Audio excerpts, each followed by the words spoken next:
An accident involving a backyard fire pit sends a little girl to the hospital with severe burns. Monica Guy talked to the fire chief who was on the scene. Bill, that unnamed 5-year-old little girl is being treated at St. Barnabas Medical Center for 2nd and 3rd degree burns to her face, her hands, and her forearms. What happened the other day in town here was just a tragic accident. The girl's family was gathered for an early Mother's Day celebration on Saturday when she tripped and fell into the fire around 4 o'clock in the afternoon.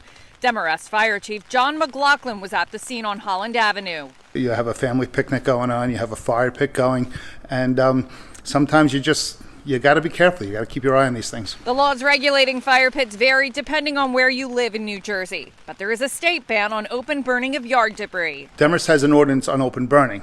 Fire pits do not fall under that, so long as you're using the fire pit in accordance to the rules. Fire pits need to be 10 feet from a home or any type of structure, and you can only burn cured wood in it. Knowing that local ordinances vary, there are still some common sense rules that are universal. Some things can be very dangerous if they're left unattended, and things like this, swimming pools, things like that. If you take your eye off for a second and you have kids, your life could change in a second. Former FDNY Deputy Chief James Bullock is now a fire safety expert, and he says even though there's been an increase in the number of fire pits being used, that it doesn't necessarily mean there's been more emergencies linked to them.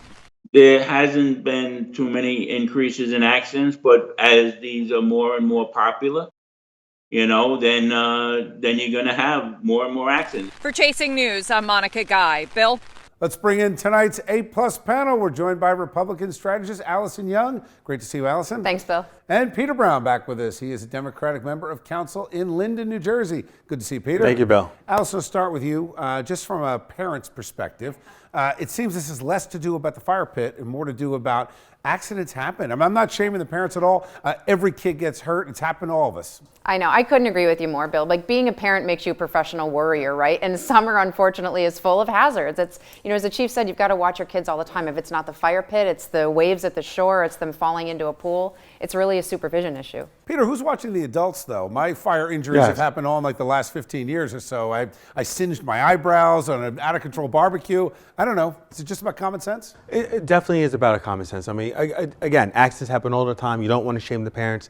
But at the same time, we have to be mindful that it is an open flame, and that accidents do happen. I know in my town specifically, we have ordinances against burning certain like leaves and trash, a fear of it spreading over to the next house. Yeah.